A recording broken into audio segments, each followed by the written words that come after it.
Assalamu alaikum and Bismillah Rahman Rahim. We last Friday we did talk about method validation, and we carried out. We studied or we introduced some basic steps in the method validation, and in the start of the last lecture, I told you this is a very simple and basic things. And at the start of this lecture, method validation 2, I want to warn you that it is a bit difficult talk, and I need your very deep concentration, because sir, kindly record. Right, okay. Vikas, I've already given you, Vikas. I've given you. So this is a bit difficult talk, and I'll request your deep concentration, because I think this is the duty of the teacher to give you the clear concept or the basics of various things. Rest you can read yourself and then apply it. The talk will be about 1 hour, not very long. Only 20 or 22 slides today. And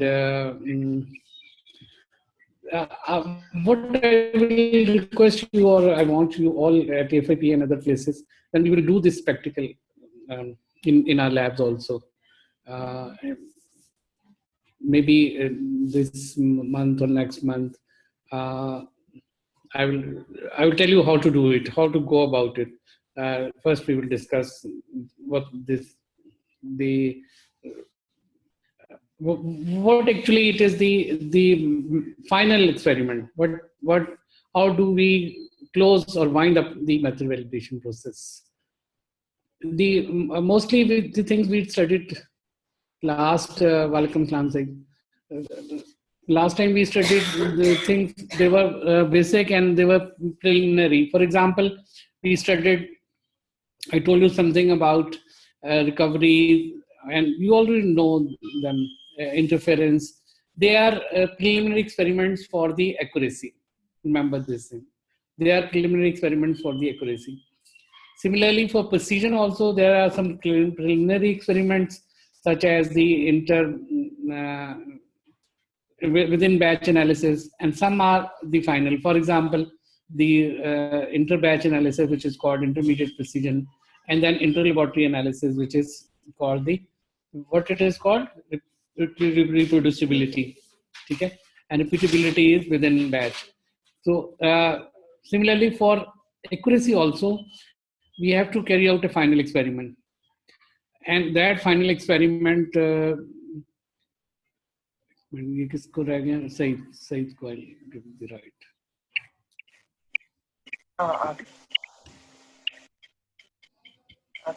वो जो है ना, मेरी तो नहीं आ रही ना sound जी. अब ये प्लीज माइक बंद करें अपना.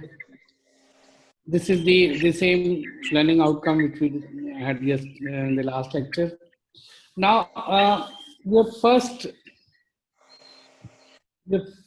first task is name the master of experiments of method validation. What is the experiment which finally tells you about your fit? Comparison of method. It is called comparison of method. So today we will talk mostly of comparison of method. The other whole talk is on comparison of method. Now, how this master of experiment is carried out? तो ये मैं एक चीज लिखता हूँ, आपने इसका answer लिखना है. कागज पेंसिल है ना सबके पास? पढ़े लिखे बच्चे जो है वो कागज पेंसिल रखते हैं अपने पास, ठीक है ना? So, what is the minimum number of samples required? आप लोग उधर लिखें चैट में साथ साथ. Minimum number of samples 40. Very good, good. I think Tabinda should be on the hot seat. Is she present there? वो तो गए माशाल्लाह, पास हो गए. बाकी लोग तो वो तो आज सो रहे होंगे, बहुत अच्छी गहरी नींद सो रहे होंगे।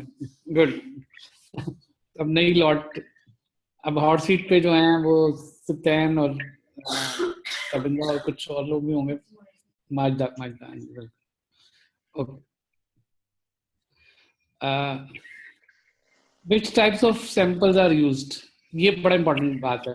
हम कौन से सैंपल इसमें यूज करते हैं? आप लोग एफएबी वालों को पता है, मैंने ये पढ़ाया हुआ है आपको।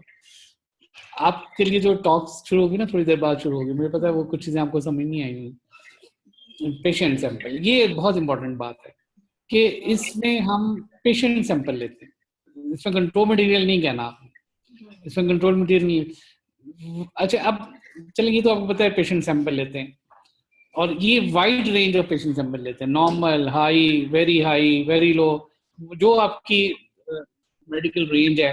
मसलन पोटेशियम का अगर आप कह रहे हैं मेथोवेलिडेशन, तो हाइपोक्लीमिया भी होना चाहिए, नॉर्मल क्लीमिया भी, हाइपरक्लीमिया, सारे केसेस होने चाहिए। जैसे कहते हैं नाइस मिक्स ऑफ पेशेंट्स, ठीक है, ये होना चाहिए।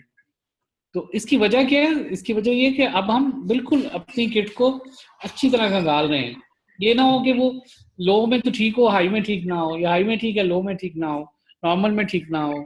तो इसलिए नाइस मिक्स बहुत जरूरी है इसमें, ठीक है। जितनी कोशिश हो सके, जाहिर है वो आपको 100% तो नहीं बात कर मिलती चीजें। उसके बाद what would be the minimum duration of this experiment, कितने देर में होना चाहिए? लिखने दें उनको। जी जी, I am waiting for your answers. 5 days, very good, any 5 85 days। वो मेरी एक स्लाइड गलत काफी अर्सा चलती रही है, और उसमें 8 लिखा हुआ था, आप ये 5 ही कर लें इसको, ठीक है, 5 days। अच्छा, अब यहाँ से आप बड़े खुश होंगे। खुश इसलिए होंगे कि आपको पता चल गया कि ये इम्तिहान में नहीं आ सकता। 5 दिन का इम्तिहान तो नहीं होता ना, इम्तिहान तो 1 दिन का या 2 दिन का होता है, तो ये इम्तिहान में तो नहीं आएगा, ये मैं बता रहा हूँ। लेकिन इसके मतलब इंशाल्लाह क्वेश्चन आपको रिटर्न में भी आ सकता है, आपको वाइवा में। मसलन आप इंटरफेरेंस स्टडी करके खड़े हैं, एग्जामिनर का इंतजार कर रहे हैं, ठीक है। एग्जामिनर, उसमें कुछ मार्क्स होते हैं जो आप आंसरिंग द एग्जामिनर्स क्वेश्चन होता है, ठीक है, थोड़े से होते हैं लेकिन होते हैं जरूर। तो फिर पूछेगा आपसे कि आपने ये कर ली इंटरफेरेंस स्टडी और ये ओके हो गई, अगर आपकी ओके हुई है, तो आपने एक्सेप्टेबल किया हुआ है, तो आप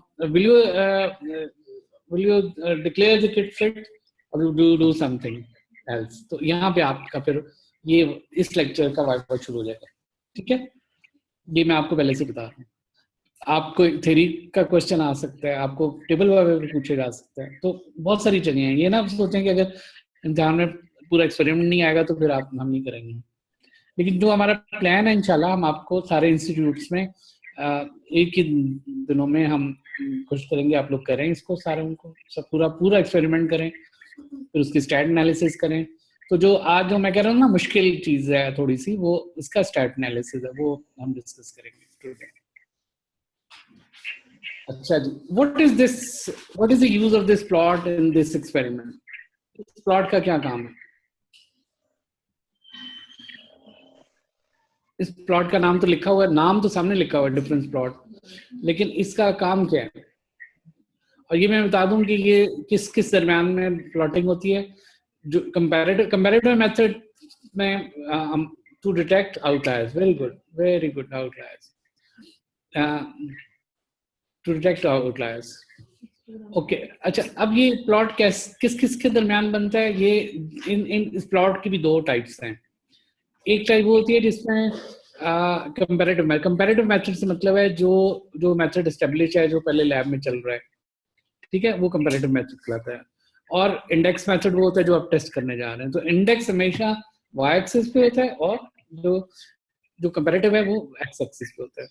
अगर कंपैरेटिव मेथड बहुत अच्छा मेथड है और ऑलरेडी रेफरेंस मेथड है, तो आप उसको रेफरेंस मेथड ही कहते हैं। मसलन आप कैल्शियम करने जा रहे हैं, कैल्शियम की किट आप कर रहे हैं, और उसके मुकाबले में आपके पास एटॉमिक एब्जॉर्प्शन है जिससे आप कंपेयर कर रहे हैं, तो अब आप वहाँ रेफरेंस मेथड लिख सकते हैं क्योंकि वो रेफरेंस मेथड है कैल्शियम का। लेकिन अगर कोई ऐसा मेथड है जो रेफरेंस नहीं है, फिर उसको हम कंपैरेटिव मेथड कहते हैं, but it should be always on the x axis. और जो जिसको आप चेक कर रहे हैं वो वाई एक्सिस पे होता है। अब एक वेरिएशन तो ये है इसकी कि आप वाई एक्सिस पे वो रखें जिसको आपने चेक करना है, उसकी रीडिंग्स रखें, ठीक है। लेकिन इसमें एक और भी वेरिएशन है कि अगर आपको लग रहा है कि डिफरेंस थोड़ा ज्यादा आएगा इनमें, तो फिर आप उसका डिफरेंस प्लॉट करें, यानी टेस्ट माइनस कंपैरेटिव मेथड, यानी इंडेक्स माइनस कंपैरेटिव मेथड, उसको वाई एक्सिस पर रख लें, कंपैरेटिव मेथड को एक्स एक्सिस पर रखें और उन दोनों का डिफरेंस निकाल के वाई एक्सिस पर रखें। अच्छा, अब ये बनाएंगे कैसे इसको, वो मैं बता देता हूँ। ऐसे बनाएंगे कि आप जो रीडिंग्स हैं वो कंपैरेटिव मेथड तो आपने लिख दिया नीचे, ठीक है, और जो वाई एक्सिस पे आपने या तो इंडेक्स मेथड की वैल्यूज लिख दी या फिर आपने उसके डिफरेंस लिख दिया। अब जो वैल्यू आपकी आ रही है, और वो जैसे मैंने आपको लिनियरिटी एक्सपेरिमेंट में बताया था कि अगर यहाँ पे 20 मिलीग्राम है और यहाँ पे भी 20 मिलीग्राम है, लेकिन आपकी वाई एक्सिस की वैल्यू 18 आ रही है, तो 18 से एक लाइन ड्रॉ करेंगे और इधर से एक, जैसे ये लाइन लगी हुई है, और इधर से एक लाइन करेंगे और यहाँ पे उसको प्लॉट कर देंगे। तो इस तरह से करते हैं। अब मेरा सवाल ये है कि आप 5 दिन ये आपका एक्सपेरिमेंट चलना है, ठीक है ना, 5 दिन चलना है। तो और ये सबसे पहले एफएफबी वालों से ये है, तो ये आप 5 दिन में से किस दिन लगाएंगे डिफरेंस प्लॉट? हाँ जी, ये एमफिल वाले बताएं जरा, किस दिन लगाएंगे ये प्लॉट? चलिए आप लोग एवरी डे डेली लगेगा, शाबाश, ठीक है, एवरी डे, हर एवरी डे वो नहीं होता दूध, तो ये रोज का रोज लगाना है आपने। और इसका मकसद क्या है? इसका मकसद ये है कि आप आउटलायर निकाल लें, शाबाश। अब मेरा सवाल ये है कि आउटलायर क्या होता है? एरोनियस, जो वक्री टाइप की वैल्यू होती है, वक्री टाइप, बागी वैल्यू, ठीक है। हाँ, हमारे लड़कों में कहा जाता है, लड़कों में इन लाज आर आउट लाज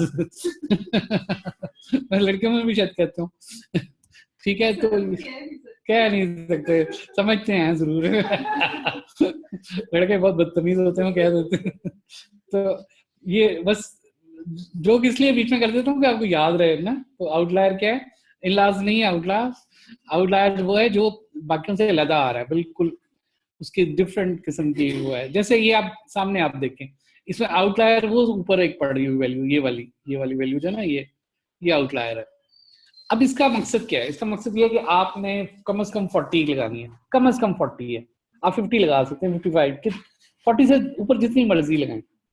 फॉर एग्जाम्पल आपकी कोई प्रॉब्लम है या कुछ कंजूस है, आपने 40 लगाई है, सिर्फ आपने कहा मैंने 40 पूरी लगानी है, ओके ठीक है, वेल एंड गुड। लेकिन आप पहले डे 3 पे आपने देखा कि एक वैल्यू तो ये बहुत खराब आई है, ठीक है, आउटलायर है वो। अब उस आउटलायर को आप उसी वक्त किल कर दें, उसी वक्त निकाल दें, वरना आपकी टोटल 39 रह जाएंगे। आखिर में जब आप आउटलायर ढूंढेंगे और उसको निकालने तो जरूर होते हैं, चाहे आप आखिर में निकालें या डेली में निकालें। आखिर में निकालेंगे तो वैल्यू 39 रह जाएंगी, 38 रह सकती है, 37 रह जाएगी, आपका एक्सपेरिमेंट वैलिड नहीं रहेगा, वैलिडिटी खत्म हो जाएगी उसकी। तो वैसे तो ये कि फालतू लगाएं, आप आखिर में भी निकाल सकते हैं, लेकिन साथ साथ रोज के रोज निकालें उसको ताकि अगर डेटा खराब ना हो। अब मसलन डे 3 पे आपने देखा कि आउटलायर था, आपने उसको निकाल दिया और उसी वक्त एक और कर लें, एक और सैंपल लगा के। आपके सैंपल तो कम ना हो ना, ये हो सकता है 2-3 आ जाए आउटलायर्स, तो 2-3 सैंपल लगा लें, और सैंपल लें और लगा लें। अभी दिन तो खत्म नहीं हुआ ना, अगला दिन तो नहीं आया। ये कॉन्सेप्ट है इसका। तो प्लीज चीजों को देखा करें कि क्यों किया जा रहा है, इसका मकसद क्या है, सिग्निफिकेंस क्या है, फिर आपको एंजॉय भी करेंगे आप काम को, ठीक है। Excuse me. Name the first outcome measure of this master experiment.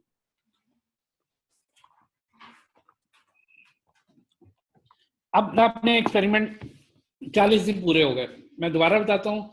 5 दिन आपने किया, 8 सैंपल रोज के लगाए, मरीजों के सैंपल मिनिमम 10 भी लगा सकते हैं, 12 भी लगा सकते हैं, ठीक है।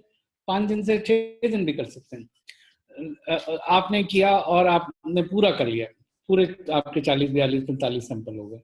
अब क्या करेंगे, सबसे पहला काम क्या करेंगे, तो ये रफल कुलुत्रैन ने लिखा था, किसने, ये इसके मेडलहॉल माइदा ने लिखा था 22।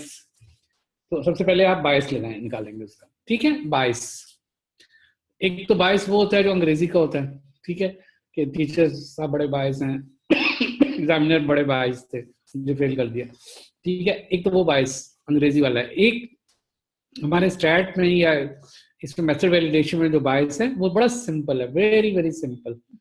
जी आप एफआईपी से बताएं जरा जी सिद्रा।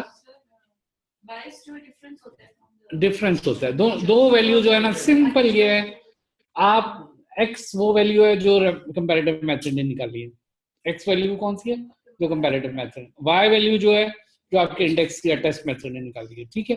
इन दोनों का डिफरेंस ले लें बस, दैट इज बायस।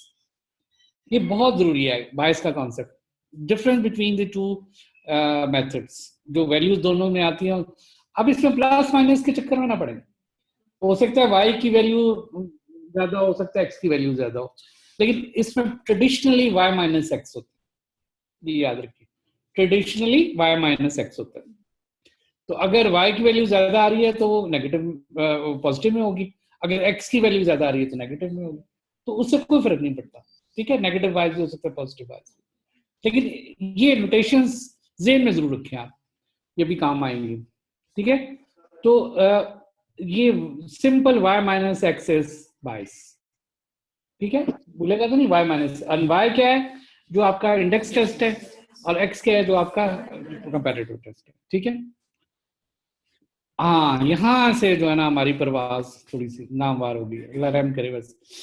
आजकल परवाज जो है ना वो, तो ये अब आपने 4 मेथड्स बताने हैं, स्टैटिस्टिकल मेथड प्रोसीजर्स, जो कि हम यूज करेंगे आगे फाइनल एनालिसिस के लिए। आप 30 सेकंड लें और लिखें सारे, कौन कौन से हैं, सबको सारे पढ़ाए हुए हैं मैंने, मुझे ये पता है। कोरिलेशन स्टडी, वेरी गुड, एक हो गया। इंडिपेंडेंट टी टेस्ट, माइदर, very good. Independent sample T test, ये भी सही हो गया, दो हुए हैं अभी। आगे चलें, नॉलेज खत्म हो गया। ब्लैंड ऑल्टमैन, गुड, सीएमएल और इससे पीछे भी कुछ लिखा था, ब्लैंड ऑल्टमैन, ठीक है, वेरी गुड।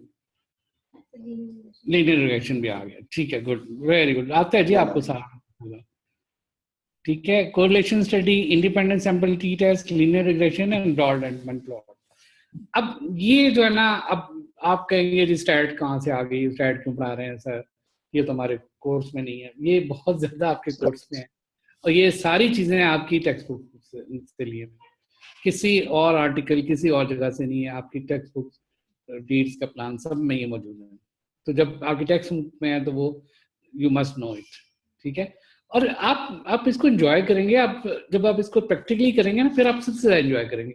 अभी तो आपको ये बिल्कुल हवाई बातें लग रही है ना, थ्योरेटिकल बातें लग रही हैं, but when you will actually do it in your lab and actually do it on your laptops, you will start enjoying them. फिर आप जब आर्टिकल्स पढ़ेंगे, आप स्टडीज पढ़ेंगे, फिर आपको वरना आप जब वहां पहुंचते हैं ना किसी भी आर्टिकल में, तो आप फिर कहते हैं ये क्या लिखा हुआ है, वो गरीब।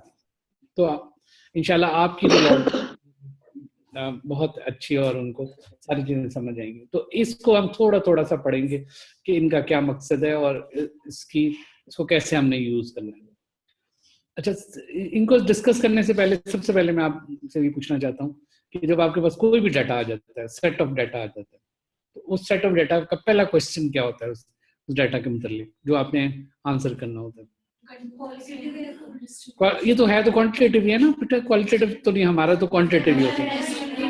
एक बताएं, हाँ जी, पैरामीट्रिक और नॉन पैरामीट्रिक। सब असूलन सबसे पहला क्वेश्चन ही होता है कि डाटा पैरामीट्रिक है कि नॉन पैरामीट्रिक है, बिकॉज उसके सारे जो वो मुख्तलिफ होते हैं आगे जो टेस्ट कर लगाते हैं। तो ये मैं बता दूं कि जो हमारा ये वाला जो डाटा सेट है जो मेथड वैलिडेशन में निकालते हैं, वो 99% टाइम्स पैरामीट्रिक होता है। वो पैरामीट्रिक बिकॉज वो बड़ी क्लोज रेटिंग्स होती हैं। उसमें बहुत कम होता है जो नॉन पैरामीट्रिक हो। तो अज्यूम तो आगे जो हम पूरी स्टडी कर रहे हैं, पूरा जो हम टॉक्स कर रहे हैं, उसमें हमारी assumption है कि डाटा इज पैरामीट्रिक, और होता भी पैरामीट्रिक है, ठीक है। वरना असूलन हमें ये टी टेस्ट नहीं लगाना चाहिए।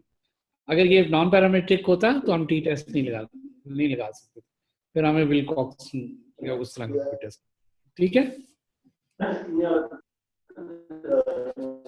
अच्छा, अब ये मुझे बताइए कि ये जो है तस्वीर, कौन कौन बच्चा, अब छोटे छोटे मुन्ने मुन्ने बच्चे बन जाए हम सारे, ठीक है, एक मिनट के लिए, वो जो ऐड नहीं आता, वो जो बच्चे बन जाते हैं सारे जजेस, तो आप बच्चे बन जाए। आप बताएं मुझे इसमें क्या डिफरेंशियल है। हाँ, टाइम चेंज है, और हाँ ठीक है, माशाल्लाह माशाल्लाह, बहुत बहुत तेज है। और हाँ, तो 4-5 निकाल दिए, ठीक है। अच्छा, अब ये मैं आपको बताना चाह रहा हूँ कि जब आपके पास डाटा आ जाता है ना, आपने 22 निकाल दिया, ठीक है, 22 बड़ा अच्छा आ रहा है, अब छलांगे लगाएंगे कि हमारी किट बहुत अच्छी है, उसको आप फिट कर देंगे, बाद में पता चलेगा तो बड़ी खराब है, ठीक है। तो मिस्टर वेस्टगार्ड ने एक बड़ी जबरदस्त बात की थी, मैं उसको कहता हूँ ना वेस्टगार्ड रहमतुल्लाह अलैह, वो उसने एक बहुत जबरदस्त उसका सेइंग है, it is the hidden deep, क्या हाँ क्या चीज, secret, hidden secret deep error which we have to dig out. जब तक आप डीप हिडन इनर एरर को ढूंढेंगे नहीं, निकालेंगे नहीं, आपका ये एक्सपेरिमेंट पास नहीं हो सकता। आप सही नहीं करेंगे, आप इंसाफ नहीं करेंगे आप। और अक्सर कमर्शियल इसमें एलिमेंट होता है, आपके पास कमर्शियली किट आई होती है, और आपकी हो सकता है आप किसी ऐसी जगह हो कि आपकी जो वर्डिक्ट है वो पूरे बहुत सारे लोग होते हैं, इसलिए इसको बहुत अच्छे तरीके से डीप। तो ये जिस तरह इसमें आप बड़े गौर से, आपका माइक ऑन है, बंद कर लें। अच्छा, तो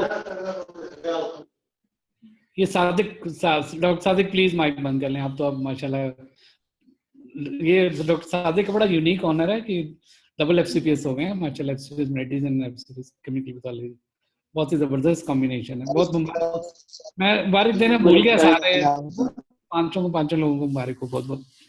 ओके, मुझे पता था वो उनमें से कोई भी नहीं बैठा होगा, लेकिन डॉक्टर सादिक हैं इधर, वेरी गुड। तो ये जो है ना, इनर डीपर ये ढूंढना है आपने, जिस तरह की तस्वीर को और से देखा तो आपको मिल गई, तो इसी तरह से आपने इसका खुद ढूंढेंगे तो आपको मिलेगी, वरना नहीं मिलेगा ये, ठीक है। तो अब इसके कुछ स्टेप्स हैं, आगे जो लेक्चर है वो स्टेप्स मैं आपको बताऊंगा कि आपने कैसे करना है, how to go about it. List result from 2 methods in pairs, each pair represent the same sample, यानी आपने एक टेबल बनाए, ठीक है, उसमें सैंपल नंबर लिख दें लेफ्ट पे, कोई सैंपल नंबर आपने लगाया है ना 1 से 40 तक, 45 तक, 40 तक, तो वो लेफ्ट पे लिख दें।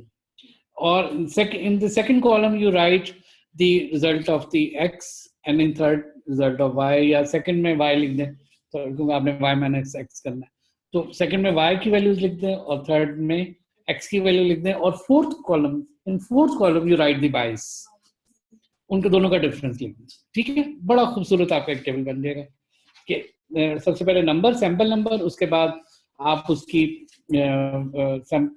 Value of y and value of x and differences bias. तो आप बायस को जमा करें, उसकी मीन निकाल लें, ठीक है, बायस की मीन निकाल, तो और उसकी परसेंटेज निकाल लें, तो वो परसेंटेज बायस बन जाएगी। तो पहला आपका आउटकम आ गया विच इज परसेंटेज बायस, ठीक है, यानी दोनों का डिफरेंस निकाला, उसका फिर मीन निकाल लिया, और फिर उसको परसेंटेज निकाल दें, ठीक है। तो ये इट इज कॉल्ड। अब परसेंटेज किस पे निकालेंगे आप, ये भी एक क्वेश्चन है, किस पे निकालेंगे परसेंटेज? आपने परसेंटेज निकालनी है 22 की, वो एक्स पे निकालनी है, क्योंकि एक्स पे एरर आ रही है, तो एक्स पे निकालनी है परसेंटेज। अच्छा जी, मतलब आप कोई, जैसे आपकी वैल्यू थी 100, ठीक है, 22 जो एवरेज मीन थी ना एक्स की वो 100 थी, उसका भी मीन निकाला ना आपने, वो 100 थी, ठीक है। और जो परसेंटेज बायस आ रहा है वो 10 आ रहा है, ना बायस जो आ रहा है वो 10 आ रहा है, तो 10/100 तो वो 10% आ जाएगा। ठीक है, परसेंटेज बायस जरा अच्छा एक तरीका होता है बताने का, क्योंकि वही अगर मसलन पोटेशियम है तो वो तो बायस छोटा सा होगा, अगर सोडियम है तो वो बायस बहुत बड़ा होगा, तो वो लगेगा कि ये ज्यादा है ये कम है, तो इसलिए परसेंटेज निकाल देते हैं। जैसे आप सीवी है ना, जैसे CV is the percentage of the SD की परसेंटेज है ना, उसको आपको पता है उसको आरएसडी भी कहते हैं, रिलेटिव एसडी भी कहते हैं सीवी को, कोएफिशिएंट ऑफ वेरिएशन जो है। तो परसेंटेज बायस आपको फिर ये बता देता है कि एक्चुअल क्या सिचुएशन है, तो परसेंटेज बायस निकालना आप सीखे। ठीक है, तो इसी तरह अब नेक्स्ट स्टेप 2 पे आप चले जाए, use a differential plot to analyse data. अब दोबारा एक आप डिफरेंशियल प्लॉट दोबारा बनाएं। ठीक है, look for outliers and data gaps, may use other methods for outliers, try to fill in gaps or eliminate highest data during analysis। यानी अब आप ये जो आपने एक तो डिफरेंस प्लॉट रोज लगाया था ना, हर दिन पे लगाया था, बहुत अच्छा किया था आपने। अब आप जितनी 40+ वैल्यूज हैं उनका भी एक दोबारा आप एक डिफरेंस प्लॉट लगाएं। ठीक है, अभी भी कोई आउटलायर नजर आ रहे हैं तो निकाल दें। अच्छा, ये तो मैनुअल मेथड है आउटलायर निकालने का। आउटलायर निकालने के कुछ और स्टैटिस्टिकल मेथड भी होते हैं, कुछ फैंसी मेथड हैं, कुछ सिंपल मेथड्स हैं, वो हम उस डिटेल में नहीं जाते। अब वो भी यूज कर सकते हैं to detect and remove outliers. अपनी मर्जी से नहीं निकालना, आपने ये नहीं करना, आपने बेहतर होता है कि कोई मेथड यूज कर लें। ठीक है, अब कोई गैप आ गया है तो आप उस दिन का दोबारा कर लें, या फिर आप वैसे हाईएस्ट निकाल दें उसमें से जो बहुत हाई आपको नजर आ रही हो निकाल। मकसद ये है कि आपने आउटलायर्स दोबारा ढूंढने हैं और निकालने हैं। ठीक है, step 3, create a scatter plot the means of duplicate if done in duplicate. अच्छा, अब ये भी होता है कि बाज़-औक़ात, और ये अच्छी चीज है, this is a good thing, कि आपके सैंपल तो 40 थे, 42 थे, 43 थे, लेकिन हर सैंपल आपने 2 दफा लगाया, 3 दफा लगाया। ये भी तो हो सकता है ना, आपने 2-3 दफा लगा सकते हैं सैंपल, तो अब उसका मीन निकाल लें। फिर आप दो है तो 2 का मीन निकाल लें, 3 दफा निकाला है तो 3 दफा का मीन निकाल लें। ठीक है, तो आप मीन, उसका मीन ले लें, और जो आपकी एक्स वैल्यू है वो तो पहले से मौजूद है। ठीक ना, सॉरी, उसका भी आपने मीन ले लिया, उनका भी ले लिया। ठीक है, अब दोनों का मीन जो है ना, अब आप ये यहाँ से अब आपको एसपीएसएस की जरूरत पड़ेगी। यहाँ से अब आपका काम मैनुअल नहीं हो सकता, एसपीएसएस या कोई और सॉफ्टवेयर। लेकिन अगर आप अलाउ करें तो आई जस्ट यूज एसपीएसएस, और I mention SPSS. Most of you know SPSS, and it must be in your laptops. It must be in your laptops. Anybody qualifying, studying chemical pathology must have SPSS in her or his laptop. ठीक है, तो वो उसमें आप data enter करेंगे सारा। ठीक है, आप डाटा एक्सेल पे भी एंटर करके उसमें ट्रांसफर कर सकते हैं, डायरेक्टली एसपीएसएस पे भी कर सकते हैं। ठीक है, डाटा एंटर करें। डाटा एंटर करने का बहुत सिंपल मेथड है, आपको पेशेंट का नाम शाम लिखने की कोई जरूरत नहीं है। ठीक है, अगर सैंपल नंबर वाला एक कॉलम बना लें, एक पैरामीटर बना लें, एक फील्ड बना लें तो अच्छा है। ठीक है, बेहतर होता है, लेकिन उसका यूज नहीं कहीं होता। तो जो कॉलम नंबर 2 है अगेन वाई होगा, कॉलम नंबर 3 जो है एक्स होगा। ठीक है, अब उसमें सिंपल एक कमांड होती है, वो बाइवेरिएट कोरिलेशन की होती है। अगर आप कहें तो मैं आपको डेमोन्स्ट्रेट भी कर सकता हूँ, लेकिन मैंने एंटर नहीं किया हुआ। तो उसमें आप सिंपल कमांड देते हैं बाइवेरिएट कोरिलेशन की, तो फिर आपका वो बड़ी खूबसूरत सी कोरिलेशन आ जाती है। और उसका चूंकि हमारा पैरामीट्रिक डाटा है, तो कौन सी कोरिलेशन वाला टेस्ट लगाएंगे? पियर्सन कोरिलेशन लगाते हैं। ठीक है, पियर्सन कोरिलेशन। अगर हमारा नॉन पैरामीट्रिक होता है तो फिर स्पीयरमैन लगता है। ठीक है, तो आप पियर्सन कोरिलेशन लगाएंगे और आप उसको उसके आर की वैल्यू निकालेंगे। ठीक है, ये small r, this is called correlation coefficient. This small r is called correlation coefficient. ये आपको एसपीएसएस निकाल के देगा। ठीक है, और ये 0.97 से ज्यादा होना चाहिए। फिर आप आगे चलेंगे, अगर ये 0.97 से कम आया है तो बात खत्म हो गई। ठीक है, अच्छा, अब ये जो 0. इसमें से साथ आपको उसकी पी वैल्यू भी देगा। हर चीज की पी वैल्यू होती है, वो सिग के नाम से होती है, सिग्निफिकेंस इसको कहते हैं, लेवल ऑफ सिग्निफिकेंस जो होता है वो यूजुअली लेस देन, इसमें अगर सिग्निफिकेंट कोरिलेशन हो तो लेस देन 0.05 होती है, लेस देन 0.00 भी हो सकती है, कुछ भी हो सकती है। लेकिन उससे डोंट कैरिड अवे कि जी मेरी सिग्निफिकेंट कोरिलेशन आ रही है, बस खत्म हो गई बात, खत्म नहीं होती बात, ठीक है। 0.97 से ज्यादा होनी चाहिए, ये जरूर। इसलिए आप पी वैल्यू को इग्नोर करें, बिल्कुल यहाँ इस पी वैल्यू को इग्नोर करें और आप सिर्फ आर वैल्यू पे कंसंट्रेट करें। आर अगर 0.97 से आगे ऊपर है तो फिर आप आगे चलेंगे, ठीक है। अब स्टेप 3 क्या है?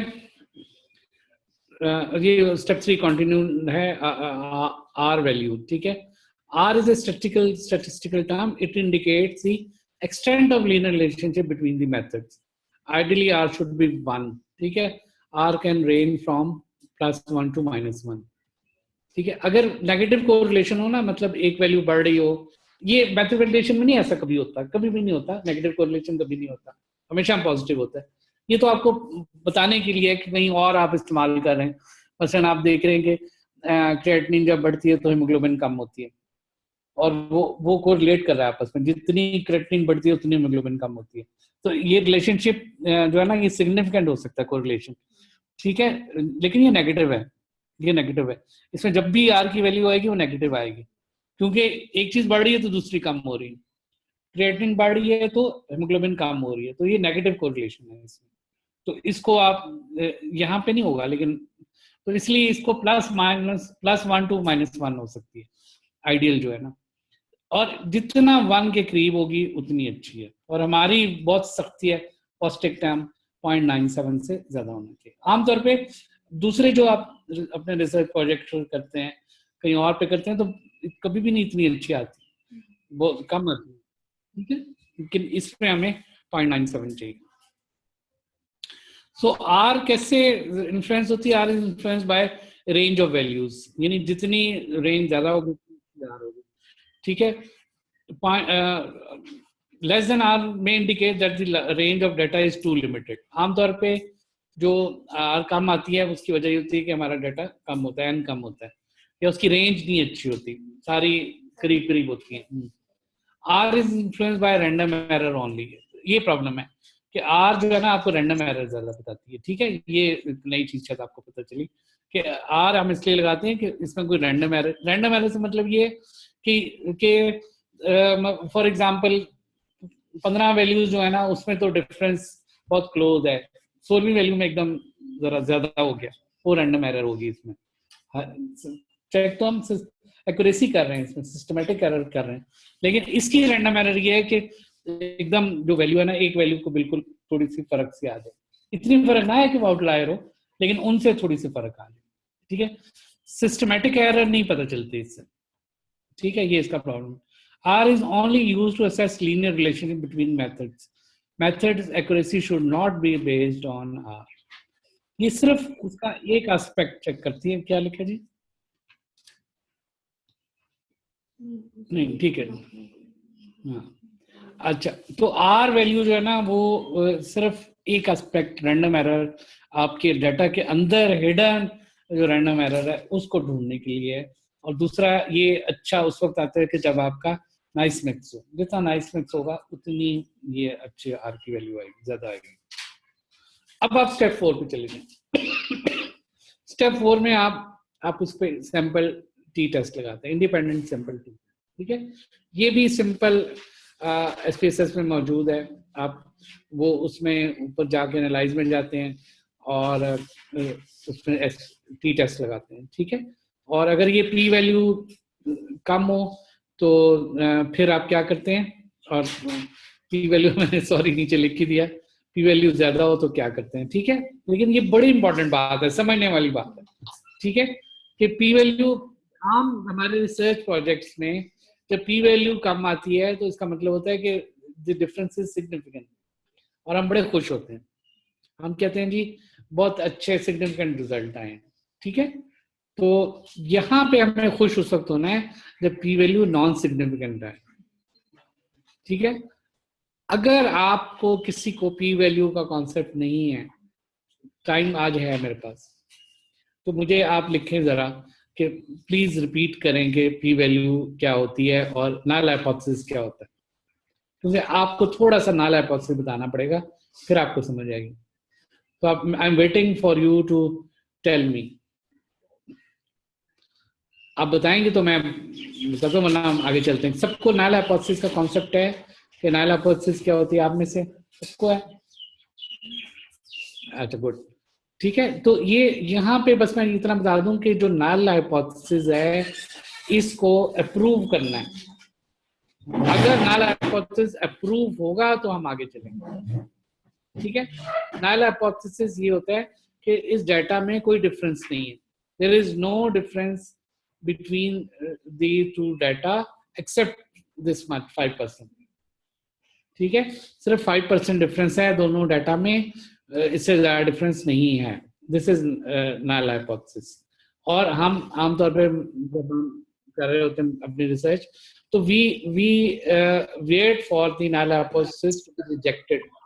मतलब हम एक मेडिसिन का इफेक्ट देख रहे हैं कि वो ब्लड प्रेशर को काम करती है कि नहीं करती। हमने एक प्लेसिबो दिया ग्रुप को और एक ग्रुप को हमने मेडिसिन दी, एंटी हाइपरटेंसिव मेडिसिन दी। तो नल हाइपोथेसिस ये है कि मेडिसिन बेकार है, इसका कोई इफेक्ट नहीं है दोनों ग्रुपों के ब्लड प्रेशर में, जिसको प्लेसिबो दी है जिसको ये मेडिसिन दी है, दोनों में कोई फर्क नहीं है, ठीक है। ये नल हाइपोथेसिस, ठीक है। तो ड्रग कंपनी ने स्पॉन्सर किया हुआ है, आपको लंच भी करवाए हुए हैं, तो वो वेट कर रही है कि आपका रिजल्ट कैसा आता है। तो अगर तो रिजल्ट ये आ जाए कि दोनों में डिफरेंस नहीं है, ठीक है, तो आप कहते हैं ड्रग बेकार है, ठीक है। और अगर आप दोनों में आए कि स्टैटिस्टिकली सिग्निफिकेंट डिफरेंस है, यानी पी वैल्यू मोर देन 0.05 है, ठीक है, सॉरी लेस देन 0. यानी 5% से कम चांसेस है कि डाटा बाय चांस एक जैसा है, ठीक है। तो फिर आपका लंच जो है ना वो हलाल हो जाता है, ठीक है। तो ये नहीं, फिर आप कहते हैं कि वाकई ये ड्रग, लेकिन यहाँ पे हमें we are waiting for the reverse result.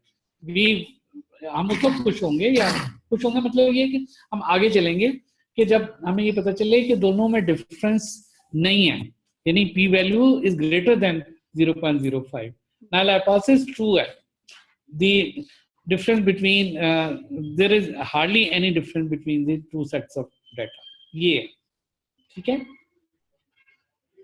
तो ये इसलिए आपने यहाँ पे टी टेस्ट लगाना है, लेकिन उसका मकसद ये है कि आप ये देखें कि डिफरेंस क्या है उसका, ठीक है। अब बिल्कुल जो फाइनल एक्सपेरिमेंट है स्टेप 5 में, लीनियर रिग्रेशन पे चले जाते हैं। लेकिन before going to linear regression, मैं ये आपसे पूछना चाहता हूँ कि हम इतनी मुसीबतें क्यों लेते हैं, अपनी जिंदगी क्यों इतनी मुश्किल बनाते हैं हम, जबकि आपका बायस भी नजर आ गया, आपको कोरिलेशन कोएफिशिएंट भी आ गया, टी टेस्ट भी आ गया, तो बस ठीक है, आराम करें जाके।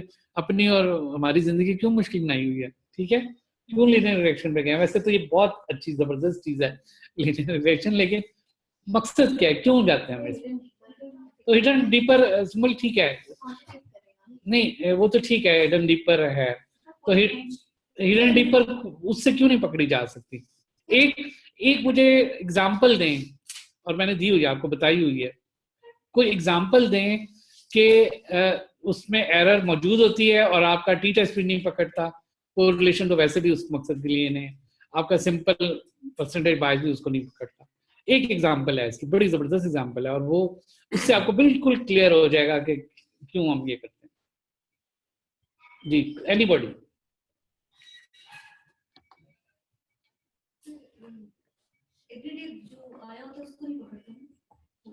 नहीं, एवरीडे तो ये क्या detect error at multiple decision limits, नहीं वो तो एक एडिशनल एडवांटेज है। ये बहुत सही लिखा है, ये जिसने भी लिखा है, ये this is an excellent answer, लेकिन this is not the answer of my question. My question is what, give me an example of the situation when all other things fail and only linear regression can help you. वो कौन सा है? वो ये है कि ऐसा भी तो हो सकता है ना कि आपकी जो हायर वैल्यूज हैं, कुछ पेशेंट्स की वैल्यू हाई होंगी, कुछ नॉर्मल होंगी, कुछ लो होंगी, हाई वैल्यू पे जो बायस है वो प्लस है, लो वैल्यू पे माइनस है, या हाई वैल्यू पे माइनस है, लो वैल्यू पे प्लस है। जब आप उनका मीन निकालते हैं, जब आप टी टेस्ट लगाते हैं, तो वो प्लस माइनस आपस में कैंसिल हो जाता है और आपको बड़ा खूबसूरत सा एक वो आ जाती है, वैल्यू आ जाती है आपके पास, आप बड़े खुश होते हैं। ठीक है, लेकिन एक्चुअली तो ये हुआ है कि वो आपस में उन्होंने एक दूसरे को नलीफाई किया है। ठीक है, तो इस तरह की एरर है, और भी बहुत सारी सिचुएशंस हैं तो जो जो आपको नहीं पकड़ सकते। सेकंड जो ये डॉक्टर ताबिंदा ने लिखा था, ये बहुत अच्छा आंसर है, यही मैं आपको बताना चाह रहा था कि ये जो है इसमें फाइनली जो हमारी क्वेश्चन मिलती है उसका फायदा ये होता है कि आप मल्टीपल डिसीजन लिमिट्स पे इसको अप्लाई कर सकते हैं। अब वो कैसे अप्लाई करेंगे मुझे नहीं, नॉट श्योर कि आप किसी को भी पता हो कि वो आपने अप्लाई कैसे करते हैं, मल्टीपल डिसीजन लिमिट्स से का क्या मतलब है और उसको कैसे अप्लाई करते हैं। वो आज के जो खासतौर पे सीनियर ट्रेनिंग में बड़े बच्चे हैं उनको मैं खासतौर पर ये मैं बताना चाहता हूँ। ठीक है, तो लीनियर रिग्रेशन आप करते कैसे हैं, वही डाटा है आपका जो आपने एसपीएसएस पे एंटर किया, मैंने अभी बताया ना आपको, टी टेस्ट के लिए आपने एंटर किया लीनियर रिग्रेशन, अभी नया कोई डाटा नहीं एंटर करना, वही डाटा है। तो यही तो उसकी खूबसूरती है कि एक दफा डाटा एंटर कर लिया, अब उससे प्ले करें। ठीक है, अब आप उसमें जाएंगे रिग्रेशन की, उसमें आइकॉन में उसमें लीनियर रिग्रेशन को चेक करेंगे और वो आपको लीनियर रिग्रेशन की सारी स्टैटिस्टिक्स बता देगा। ठीक है, आपको स्लोप आ जाएगी, आपकी इंटरसेप्ट। अब ये होती क्या है स्लोप, अभी पिछले लेक्चर में आपने पढ़ा था कि प्रोपोर्शनल एरर्स होती है, एक जो सिस्टमैटिक एरर की टाइप है जो कि आप इंटरफेरेंस से पकड़ते हैं। ठीक है ना, आपने पढ़ा था ना, सॉरी रिकवरी से पकड़ते हैं, आई एम सॉरी मैं खुद कंफ्यूज हो गया। अच्छा, कांस्टेंट एरर होती है जो आप इंटरफेरेंस से पकड़ते हैं, ये पढ़ा था ना आपने। तो अब आपको ये भी शायद आइडिया था कि प्रोपोर्शनल एरर की कॉजेज क्या होती हैं, आमतौर पे किस वजह से प्रोपोर्शनल एरर आती है और किस वजह से कांस्टेंट एरर। प्रोपोर्शनल एरर का आपने बताया था कि वो अगर आपका स्टैंडर्ड खराब बना हुआ है, ठीक है, तो that is an classical example of proportional error. Constant error interference की वजह से आ रही होती है। तो अब हम ये जो एक्सपेरिमेंट है, ये जो सॉरी स्टैट टेस्ट है, ये इस इनकी क्वांटिफाई करता है इसको कि प्रोपोर्शनल एरर कितनी है आपके एक्सपेरिमेंट में और आपकी कांस्टेंट एरर कितनी। कैसी जबरदस्त चीज है, आप देखिए, आपको खुद बताता है कि कांस्टेंट एरर कितनी है। और मैंने ये इसीलिए आपको बता रहा है कि ये आपकी अब मेरा जरा लगा। अच्छा, तो कांस्टेंट एरर जो है वो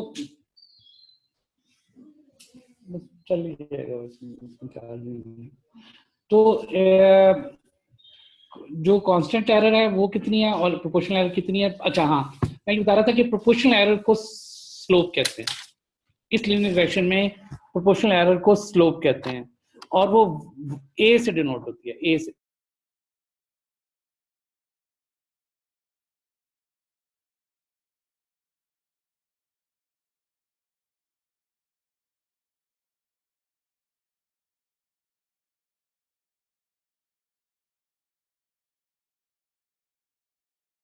लाइन है वो y एक्सिस पे कहाँ मिल रही है, उसको हम इंटरसेप्ट, y इंटरसेप्ट कहते हैं। तो y intercept indicates constant error and sorry proportional error, और जो स्लोप है जो a है वो स्लोप प्रोपोर्शनल एरर को बताती है और जो इंटरसेप्ट है वो कांस्टेंट एरर बताता है। ठीक है, ये क्लियर होगी बात। अब आगे चलते हैं। अब आपने दोनों चीजों को इंडिविजुअली इवैल्यूएट करना है, कोशिश करेंगे नहीं इसके दरमियान वाली लाइट है मुझे। अच्छा, अगर इवैल्यूएट आपने स्लोप को करना है, सबसे पहले स्लोप किस चीज को जाहिर कर रही है, प्रोपोर्शनल एरर को। तो slope should be close to 1, ideal slope is 1, ideal slope is 1। ठीक है, और अगर मसलन स्लोप 0.9 आ रही है तो प्रोपोर्शनल एरर -10% है। ठीक है, अगर स्लोप 1.1 आ रही है तो आपकी जो प्रोपोर्शनल एरर है +10 है। समझ आ गई बात की। तो ये स्लोप आप बताते हैं और इसको ए से डिनोट होती है इस इक्वेशन में। ठीक है, अब आप बी को देखें, यानी इंटरसेप्ट को देखें। Intercept should be close to 0, slope should be close to 1 and intercept should be close to 0, indicating very small. जितनी स्लोप कम होगी वो उतना ही कांस्टेंट बायस, जितना इंटरसेप्ट कम होगा, सॉरी, जितना इंटरसेप्ट कम होगा उतनी कांस्टेंट बायस कम होगी, कांस्टेंट एरर कम होगी। मेन ये भी हो सकता है कि आपको ग्राफ के मुख्तलिफ एरिया पे अलग-अलग करानी पड़े, लेकिन उसमें हम नहीं जा रहे। आप इसको फिलहाल इसी पे देखेंगे जो वाई इंटरसेप्ट पे है। ठीक है, अब नेक्स्ट स्टेप ये है, स्टेप 5 ही चल रहा है। अब और क्या हमने करना है, हमने इसमें से सिस्टमैटिक एरर निकालनी है। ठीक है, और सिस्टमैटिक एरर क्या है, पहले ये वाली क्वेश्चन देते हैं। सिस्टमैटिक एरर इज एससी और वो है y माइनस एक्स, मैंने भी आपको बताया था, बायस जिसको कहते हैं, वो सिस्टमैटिक एरर है, बायस। ठीक है, y माइनस एक्स। अब प्रॉब्लम ये है कि y कैसे कैलकुलेट करते हैं, बस असल कहानी ये है कि y कैसे निकालना है। ठीक है, अब y जो है ना वो आपने, ये फॉर्मूला है, y is equal to a x plus b, y c कह लें या y कह लें, is equal to a x plus b. ये जो क्वेश्चन है इसको जरा सा आप समझ लें। अब ये क्वेश्चन आपके पास मौजूद है, ये इसने निकाल के दे दिया आपको ए भी दे दिया है, बी भी दे दिया। ठीक है, जो लीनियर रिग्रेशन का काम है वो आपको ए बता देगा, ए कितना है, और बी बता देगा। बी क्या चीज है, इंटरसेप्ट है, और ए स्लोप है। ठीक है, अब जो ये डॉक्टर साहब ने लिखा था कि हम इससे डिफरेंट डिसीजन लिमिट्स से कैलकुलेशन कर सकते हैं, वो इस इक्वेशन से करेंगे। दिस इज इक्वेशन, ये वाली इक्वेशन, इससे आपको पता चलेगा। मसलन आप यहाँ पे 100 लगाते हैं, आप कहते हैं मेरी डिसीजन लिमिट 100 है, तो अब 100 कैसे कैलकुलेट करेंगे आप, कोई बताएगा? आप सीनियर जरा मुझे बताएं। अब 100 डिसीजन लिमिट है, आप इस इक्वेशन को कैसे यूज करोगे? अगर आपको नहीं आएगा ना तो मुझे ज्यादा खुशी होगी कि मतलब, इसलिए डोंट वरी, बिल्कुल नहीं आता तो डोंट वरी। मैं एक्सपेक्ट नहीं कर रहा हूँ कि आपको आता होगा। कोई लिखे जरा, लिखा हुआ किसी ने? पुराना है सारा?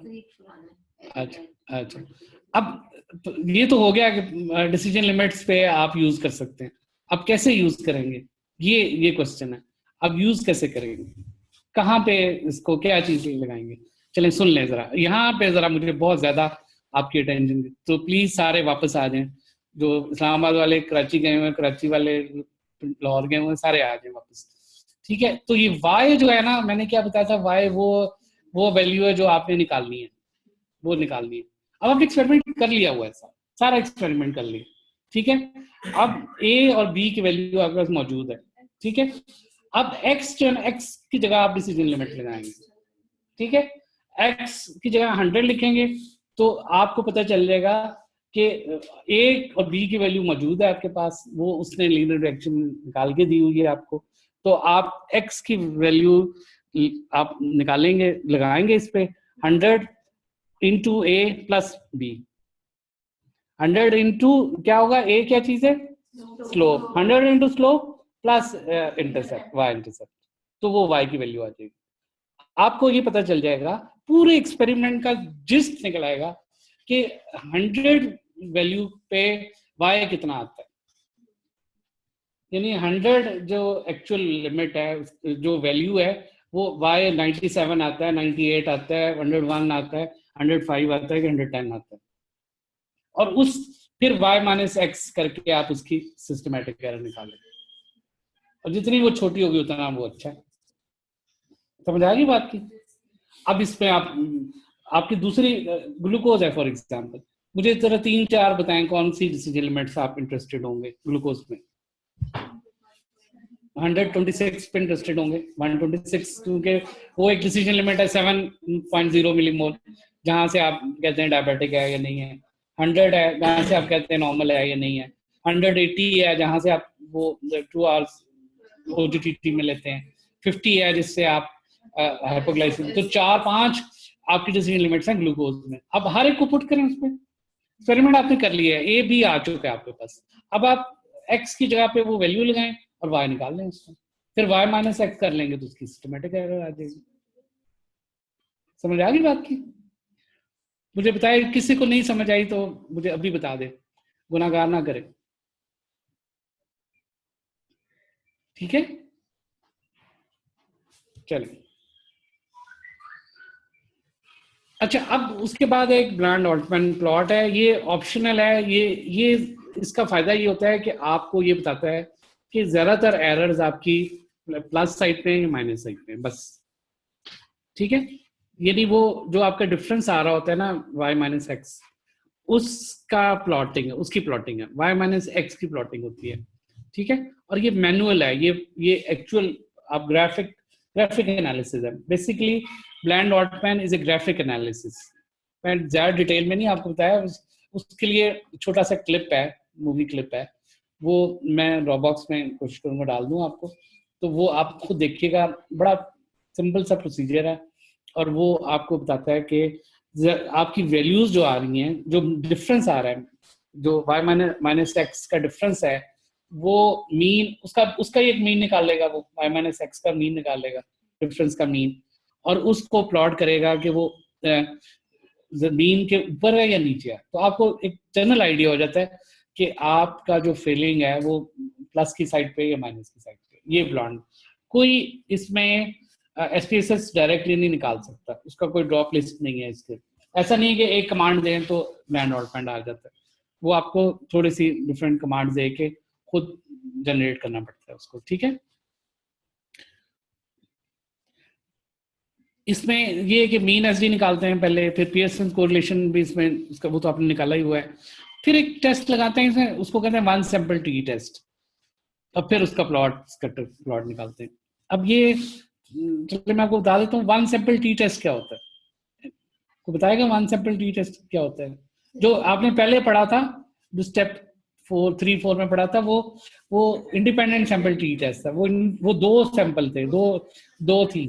हाँ, ये वन सैंपल टी टेस्ट है। वन सैंपल टी टेस्ट वो होता है जब एक सेट हो डाटा का ना। मैं आपको पहले एक एग्जांपल, जनरल एग्जांपल देता हूँ। मसलन आपके पास एक पॉपुलेशन है, ठीक है, बच्चों की पॉपुलेशन है, लेड की, आपने लेड लेवल किया है डॉक्टर सालियान ने, ठीक है? तो आप डॉक्टर साहब ये देखना चाहती हैं कि ये जो बच्चे थे सारे, ये एनीमिक तो नहीं थे कहीं? ऐसा नहीं था, ऐसा तो नहीं कि 400 बच्चे सारे के सारे एनीमिक हो, सिग्निफिकेंटली एनीमिया था तो नहीं इनमें। तो ये क्या करेंगी, अब एक सेट है सिर्फ, कोई कंपैरिजन नहीं है आपस में, 400 बच्चों की वैल्यूज है लेकिन एक सेट है, उनकी कोई ग्रुपिंग शुपिंग नहीं हुई, सिर्फ ये देखना है कि एनीमिया सिग्निफिकेंट नंबर ऑफ बच्चों में तो नहीं प्रेजेंट, ठीक है? तो क्या करेंगे आप, सिर्फ एक क्वेश्चन पूछेगा SPSS आपसे कि एनीमिया की कट ऑफ क्या लगानी है आपने, आप किस हीमोग्लोबिन को एनीमिया कहेंगे? आप उसको कह देते हैं जी 10, कोई भी कह सकते हैं, मैं ऐसे एग्जांपल दे रहा हूँ कि 10.5 ग्राम पर डेसीलीटर को मैं कहूंगी इससे कम है हीमोग्लोबिन तो एनीमिया है, इससे ज्यादा तो ठीक है। वो बस 10.5 की वैल्यू आप उसमें एंटर करेंगे, ठीक है? तो वो अगेन आपको एक की वैल्यू दे देगा, तो वो उससे पता चलेगा कि सिग्निफिकेंट नंबर ऑफ बच्चों में एनीमिया है या नहीं है, यानी उनकी वैल्यू, सिग्निफिकेंट नंबर ऑफ बच्चों की वैल्यू 10.5 से कम है या नहीं है। तो ये होता है one sample T test. Sample हमेशा ब्लड सैंपल नहीं है इससे मुराद पॉपुलेशन सैंपल होता है, ठीक है? तो एक, अब इसमें ब्लॉन्ड ऑल्टमैन में वन सैंपल इस तरह लगाया जाता है, मैंने अभी आपको बताया कि डिफरेंस निकालना है आपने दोनों का y माइनस एक्स इसमें प्लॉट करना है। तो अब कौन सा इंटेलिजेंट बच्चा, मैं वर्चुअल चॉकलेट दूंगा उसको, मुझे बताएगा कि इसमें क्या आप वैल्यू पुट करेंगे उसके अंदर, जो एक वैल्यू बतानी है ना, उसको कट ऑफ बतानी है। तो जब आप डिफरेंस निकाल रहे हैं तो आप कौन सी वैल्यू डालेंगे उसमें, जरा मुश्किल सवाल है। हाँ, वन सैंपल टी टेस्ट के लिए नहीं, डिसीजन नहीं डालना आपने, एक ही सैंपल है आपके पास, आप y माइनस एक्स है सिर्फ। मैंने आपको बताया कि ये जो लगाया जाता है, जो ब्लैंड ऑल्टमैन है, इसमें सबसे इंपॉर्टेंट चीज है y माइनस एक्स, यानी बायस जो है ना आपका, वो उसको डील कर रहा है सिर्फ। मीन तो निकल आएगा, वो तो ठीक है। अब ये ये क्यों लगाया जाता है और इसमें कौन सी कट ऑफ लगाएंगे आप? इसमें मैं आपको बताता हूँ, बड़ा मुझे पता है आपको नहीं आता। नहीं, टी नहीं वो नहीं, टोटल एवरेज नहीं। ये पहले दोबारा सुन लें। Bland Altman plot is based on the difference between y and x, y minus x के ऊपर लगाया जाता है। पूरा ब्लॉड-एंडमैन उस पे होता है, ठीक है। तो आप उसका जो है ना, अब आपने ये देखना है इसमें वन सैंपल टेस्ट से ये देखना है कि वैल्यू जो हैं वो सिग्निफिकेंटली एक दूसरे से फर्क है या नहीं, यानी जो बायस है वो सिग्निफिकेंटली डिफरेंस है कि नहीं। तो आइडियल बायस क्या होना चाहिए? आइडियल, बिल्कुल आइडियल, जीरो। तो आप वहां पे जीरो लगाएंगे, जीरो लगाएंगे आप, ठीक है। जीरो लगाएंगे तो फिर आपको वो बताएगा कि आपकी सिग्निफिकेंट नंबर जो है ना वो इससे जीरो से कितना अवे है, ठीक है। ये वन सैंपल टेस्ट होगा, ठीक है। और उसके बाद फिर आप उसका मीन निकालेंगे, डिफरेंस का मीन निकालेंगे, बायस का मीन निकालेंगे, उसकी 1SD निकालेंगे, उसकी 2SD निकालेंगे, ठीक है। और जैसे आप एलजे प्लॉट करते हैं ना, एलजे प्लॉट की तरह का एक चार्ट बनाते हैं, वो एसपीएस बना देगा आपको, लेकिन मैन्युअली कमांड देनी पड़ती है आपको। तो मीन आप उसमें डाल देते हैं, 1SD डाल देते हैं, 2SD ऊपर, मीन माइनस 1SD 2SD, और सारी वैल्यूज जो आपका डिफरेंस आए हुए हैं उनको प्लॉट कर देते हैं, 40-45 जितनी वैल्यूज हैं उनका डिफरेंस डाल दिया। अब वो अगर तो ज्यादा वैल्यू मीन से ऊपर है वो आपको नजर आ जाएंगी, ज्यादा वैल्यू मीन से कम है वो नजर आ जाएगी। तो ये ब्लॉड-एंडमैन ये बताता है कि एग्रीमेंट कितनी है आपस में, ठीक है। What is the level of agreement between the two sets of value. वैसे जनरली ब्लॉड-एंडमैन हमारे लेबोरेटरी के डाटा में बहुत यूजफुल टूल है, वेरी यूजफुल, क्योंकि हमारा जो डाटा होता है वो आपस में बहुत मिलता जुलता होता है। वो उस तरह का पॉपुलेशन डाटा नहीं होता, ये बिल्कुल क्लोज होता है आपस में, ठीक है। मैं अभी डॉक्टर सनम हमारी हैं इधर, कल उनके गुड न्यूज भी आई है माशाल्लाह। तो उनका एक प्रोजेक्ट है, मैं आपको बता देता हूँ, artificial blood gases versus venous blood gases, ठीक है। वो हम अल्हम्दुलिल्लाह हम इंशाल्लाह शुरू कर रहे हैं, वीनस VBG शुरू कर रहे हैं यहाँ पे। तो उन्होंने ये डाटा इकट्ठा किया कि एक ही पेशेंट का एक ही वक्त में ABG लो और VBG लो। अब ABG VBG का अगर आप टी टेस्ट लगाएंगे, कोरिलेशन, वो सारे बड़े जबरदस्त आ जाएंगे। वो तो बहुत क्लोज डाटा है ना, एक ही वक्त में अगर 2 सैंपल लिए, एक आर्टेरियल लिया, एक वीनस लिया, तो वो तो बहुत क्लोज होगा, आपस में बिल्कुल ओवरलैपिंग होगा, मिलता जुलता होगा। लेकिन दैट इज नॉट सफिशिएंट। आप कहीं रिपोर्ट भेजेंगे, वो कहेंगे ये तो ठीक है, लेकिन वो व्हाट अबाउट ब्लॉड-एंडमैन एग्रीमेंट की फाइनल एनालिसिस जो है ना ब्लॉड-एंडमैन करता है। तो ऐसी सिचुएशन में जब डाटा बहुत क्लोज हो आपस में, उसकी और फर्दर उसके बखिए उधेड़ने के लिए आप ब्लॉड-एंडमैन लगाते हैं, क्योंकि वो डिफरेंसेस को प्लॉट करते हैं। मुश्किल तो नहीं है, मैंने पहले वार्निंग दी थी, कोई बात नहीं, डोंट वरी। अगर आपको नहीं भी समझ आए, डोंट गेट डिप्रेस्ड कि सर क्या लैटिन बोल रहे, बार बार आएगा। अभी जिस स्टूडेंट ने अभी जनवरी में उसको छोड़ के, बाकी उनको काफी टाइम है, ये दोबारा चीजें आएंगी, उन्होंने भी स्ट्रिक्ट में आना है। अगर आएंगे तो हम इसमें भी दोबारा एक्सप्लेन करेंगे, मैं आपको मूवी क्लिप भी भेज दूंगा ब्लॉड-एंडमैन की, आपको बिल्कुल समझ आ जाएगा। लेकिन जनरली ये याद रखें कि agreement of two closing mimicking data, ठीक है। अब ये वर्ड आप याद रखें, agreement between two closely mimicking data, जो ना बहुत क्लोज जो डाटा होता है उसकी एग्रीमेंट देखने के लिए ब्लॉड-एंडमैन करते हैं, ठीक है। बस जी, हम 1 घंटा तो बस हो ही गया, बस ये 1-2 स्लाइडें रह गई। अब ये आपका टेस्ट है कि आपको मेरी बात समझ आई कि नहीं आई, ठीक है। ये FFP वाले जरा लिख ले अपने पास, लेकिन बोले नहीं। तो अब आपका ये क्वेश्चन है, when evaluating a linear regression line for comparison of method experiments of 2 glucose kits, which of the following indicates lower systematic error at target value of 100, यानी x जो है ना वो 100 है। तो जो मैंने एग्जांपल दिया आपको, आई एम सॉरी, हम लोग हर वक्त ग्लूकोज की बात करते रहते हैं, 100 ग्लूकोज, क्योंकि जरा आसान है ना समझ आना आपको। हम तो आसान चीज समझाते हैं तो फिर मुश्किल चीज खुद ही समझ आ जाती है, इसलिए ये हम इसकी एग्जांपल देते हैं। तो अब x की वैल्यू जो है ना वो 100 है, ठीक है। और y आपने निकालना है। उसने ए दिया हुआ है, हर एक का ए दिया हुआ है, 4 एक्सपेरिमेंट किए हैं उसने। देयर आर 4 एक्सपेरिमेंट, एक एक्सपेरिमेंट नहीं है, 5 एक्सपेरिमेंट्स किए हुए हैं, ठीक है। 5 एक्सपेरिमेंट किए हैं उसने। एक में ए एक्सपेरिमेंट ए जो है उसमें ए की वैल्यू 0.28 आई है और बी की वैल्यू 0.94 आई है, ठीक है। बी में ए की वैल्यू आई है 1.15 और बी की वैल्यू आई है 0.25। इसी तरह 5 सेट्स हैं, 5 एक्सपेरिमेंट्स हैं, डिफरेंट एक्सपेरिमेंट्स हैं। एक एक्सपेरिमेंट सिद्रा ने किया है, एक अमरीन ने किया है, एक कुशाग ने किया है, एक प्रकाश ने किया है, फॉर एग्जाम्पल, ठीक है। अब हम देख रहे हैं किसका एक्सपेरिमेंट सबसे अच्छा है, किसके रिजल्ट सबसे क्लोज है। एक्सपेरिमेंट अच्छा नहीं, किसके रिजल्ट नहीं, इतना आसान नहीं है ये। आप पकड़ें कैलकुलेटर और इसको लिखें, ए करते जाएं सारे। ये मैं आपको पूरे 2 मिनट दूंगा, आप सारे लोग सारे की कैलकुलेशन करें, इस सब का y निकालें और फिर y माइनस एक्स निकालें।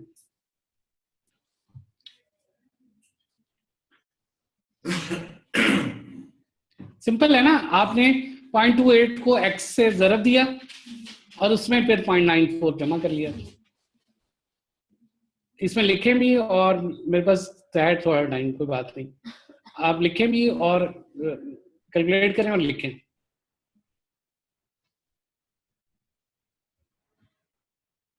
बी अगर करेक्ट भी आ जाएगा तो मैं पूछता रहूंगा आपसे। एक ने ए बताया, अभी बी आया।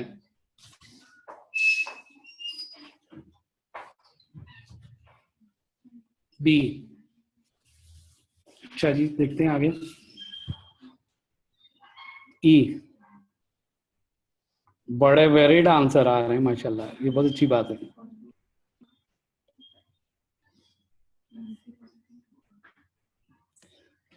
अपने साइंटिफिक कैलकुलेटर अपने पास रखें बच्चों,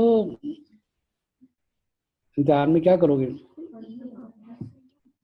ये आप लोग अपने अपने मुझे बता दें, ऊंचा ऊंचा जो जिसने कर लिया वो बता दे। जी सिंबल ई आ रहा है, बड़ा लेकिन डर के बता।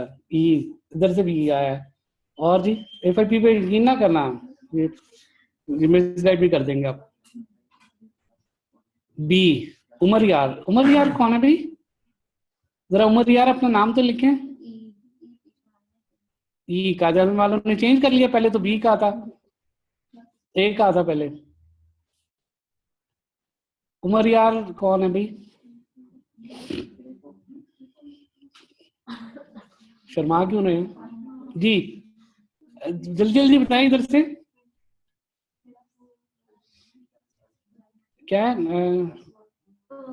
मोहम्मद उमर फ्रॉम, अच्छा, Sheikh Zayed medical college, number from Sheikh Zayed. Okay okay जी। और जी अमरीन, ई आ रहा है, y माइनस एक्स में ई आ रहा है। अच्छा अफशान, ई लोएस्ट, यस इट इज ई, ठीक है। लेकिन आप ये कैसे है मैं आपको पूरा एक्सप्लेन करता हूँ, ठीक है। वाई वी से E is the best answer and it is the lowest. ये देखें, हर एक का मैंने पूरा डिटेल एनालिसिस किया। पहले ए था 0.28x प्लस 0.94, तो जो y की वैल्यू आ गई वो 28, यानी जो 100 था। अब देखिए जरा ए कितना बुरा है, यानी जो 100 डिसीजन लिमिट पे वो 28.94 दे रहा है, तो उसकी जो एरर है वो तो 71 माइनस 71 है, और परसेंट भी यही है तकरीबन। अगर आप परसेंट निकालेंगे परसेंट भी यही है क्योंकि 100 पे है, ठीक है। तो जिसको आप सबसे पहले फौरन, तभी मैं कह रहा था इतना आसान नहीं है, ठीक है। अब बी में जो है ना वो 0.24 है, 1.15 और 0.24, और इसकी जो 100 है उसको ये कितना बता रहे हैं, 100 को 115 बता रहे हैं, ठीक है। एरर इसकी 15% है, बेहतर है उससे कम से कम, लेकिन अभी भी इतनी अच्छी नहीं है। अगर आप टोटल लाएबल एरर भी निकालेंगे तो उससे भी 10% से ज्यादा है, फिर भी फेलियर है।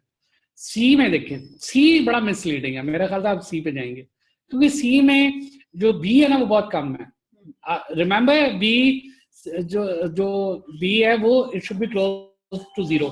हमने कहा था ना ये 0 से क्लोज होना चाहिए, तो वो है. लेकिन फिर भी हम उसको नहीं, आगे हम उसको देखते हैं. तो वो उसमें कितनी एरर निकलती है, उसमें से एरर 5, यानी उसमें जो बी है ना वो तो बहुत करीब है. आप ये देखें सी का जो बी आ रहा है वो 0.04 है, which is very close to 0, very close to 0.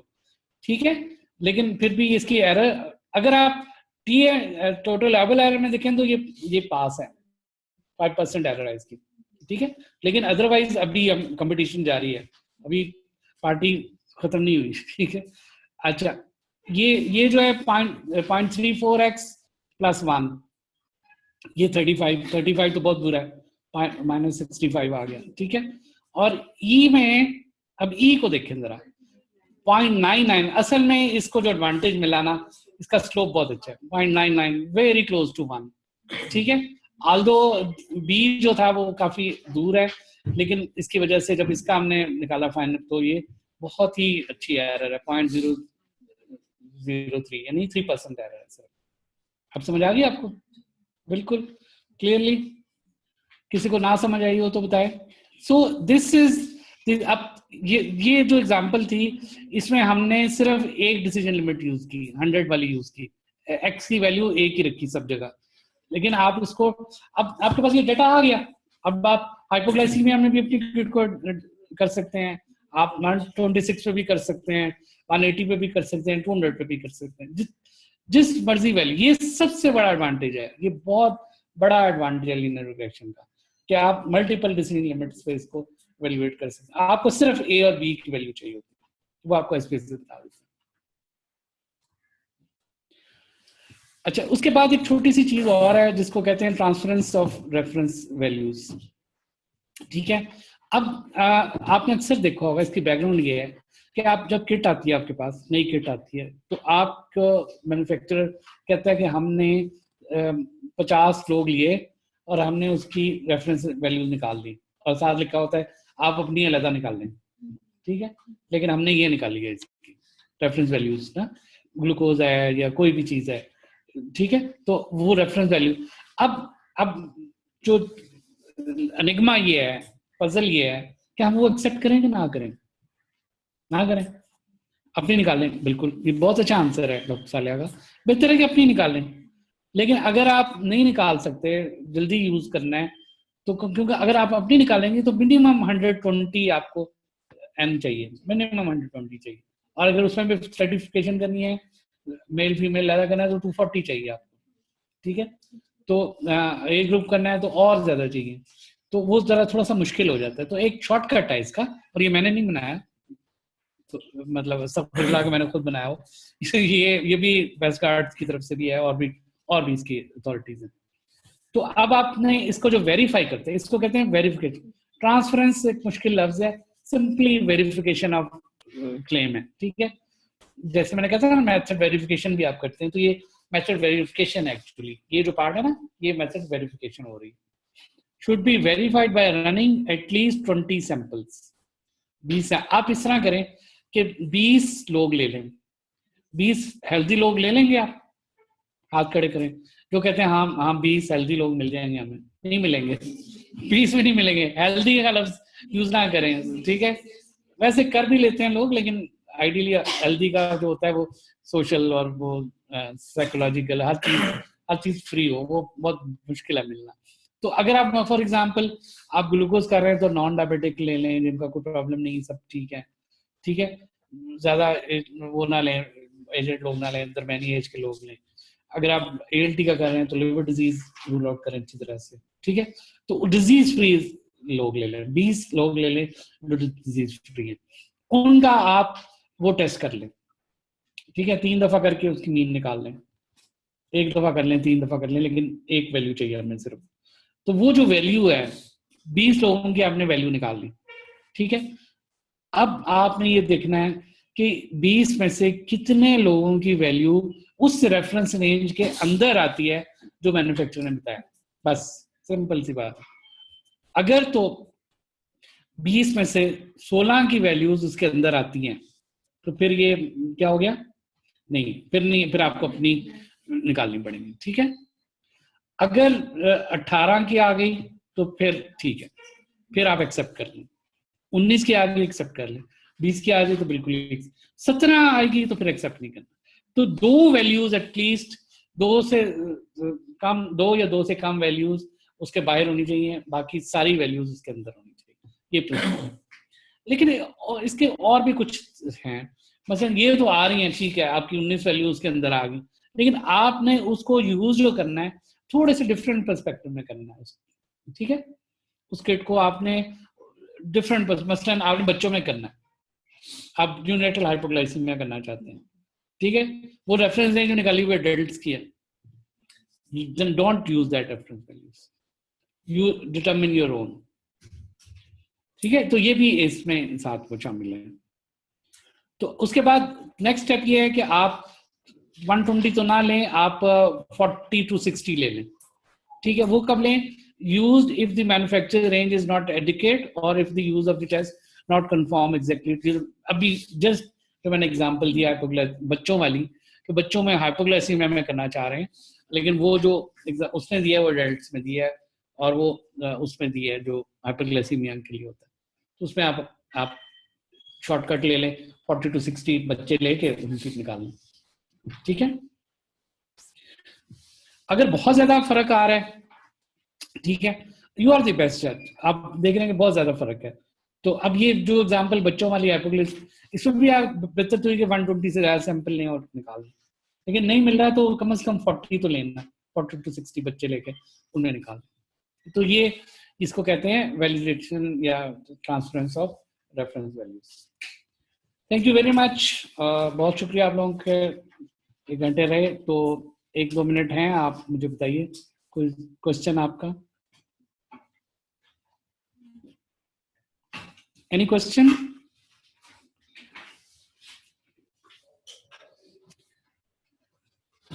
Okay जी, तो मुझे उम्मीद है कि इंशाल्लाह। सर, हाँ जी, हाँ जी, यानी प्लीज। अस्सलामुअलैकुम सर। वालेकुम सलाम। सर जो हम टर्म यूज करते हैं टी टेस्ट के लिए, पेयर्ड और unpaired T test, sir they are different from independent T test और वन सैंपल? अच्छा क्वेश्चन है, मुझे बहुत, मेरी ख्वाहिश है कि आप लोगों की स्टैट बहुत अच्छी हो, उसका आपको बड़ा एडवांटेज होगा, आपकी पर्सनालिटी में निखार आएगा ना, यही कहते हैं सब लोग आपको पूछेंगे आके, sir if you have any output file of test kindly send. Okay, मैं भेज दूंगा आपको, ठीक है। ड्रॉप बॉक्स में मैं आपको मूवी क्लिप्स भी दोनों भेजूंगा, ब्लाइंड ऑल्टमैन की भी और लीनियर रिग्रेशन वाली थोड़ी सी मुश्किल है, इसलिए वो नहीं भेजूंगा आपको, ब्लाइंड ऑल्टमैन वाली मैं जरूर भेजूंगा क्लिप, ठीक है, और आउटपुट फाइल भी भेज दूंगा, ठीक है। अच्छा, अब coming to the question of doctor Qurratulain, वो ये है बेटा, जो अनपेयर्ड है ना वो इंडिपेंडेंट है। अनपेयर्ड टी टेस्ट का मतलब है कि इंडिपेंडेंट टी टेस्ट, यानी आपके पास 2 सेट्स ऑफ वैल्यूज होती है, जैसे हमारा एक सेट जो है वो जनरेट हुई है आपके रेफरेंस मेथड से या कंपैरेटिव मेथड से, दूसरी हुई है इंडेक्स मेथड से या टेस्ट मेथड से, तो ये इंडिपेंडेंट सैंपल है, 2 अलग है, इन्हीं को अनपेयर्ड भी कहते हैं। द सेम पेयर्ड ये होता है, पेयर्ड एक्चुअली पेशेंट्स के लिए या सब्जेक्ट्स के लिए इस्तेमाल होगा, हमारी मेथड वैलिडेशन में पेयर्ड कहीं नहीं यूज होता। उसमें ये होगा कि आप ये देखना चाह रहे हैं कि पहले उनकी वैल्यूज ली हैं आपने ब्लड प्रेशर की, सेम पेशेंट्स को आपने एंटी हाइपरटेंसिव दी, सेम पेशेंट्स को, और उनको 2 महीने 6 महीने साल बाद फॉलो किया, तो सेम पेशेंट का जब दूसरा डाटा आता है तो उसको पेयर्ड टी टेस्ट लगाते हैं उस पर। अब पेयर्ड टी टेस्ट का जो मेथड है, कॉन्सेप्ट है, वो बिल्कुल डिफरेंट है, ठीक है, as compare to unpaired T test. तो paired T test cohort studies में लगाया जाता है, और या जिसमें लॉन्गिट्यूडनल स्टडी, प्रोस्पेक्टिव स्टडीज में लगाया जाता है, जबकि जो ये इंडिपेंडेंट टी टेस्ट है, अनपेयर्ड टी टेस्ट है, वो आमतौर पे केस कंट्रोल स्टडीज में या इस तरह की जो स्टडीज है, तो सेक्शनल स्टडीज उसमें लगाया जाता है जी। और इंडिपेंडेंट सैंपल मैंने बता दिया, जिसमें एक ही सेट होता है डाटा का, और उसमें एक कट ऑफ बस आपने पुट करनी होती है, आपका टी टेस्ट आ जाता है जी। और कुछ जी पूछे? विकेंद्र किधर हुआ? ये आवाज नहीं आ रही? अच्छा, मुझे आपकी आवाज नहीं आ रही।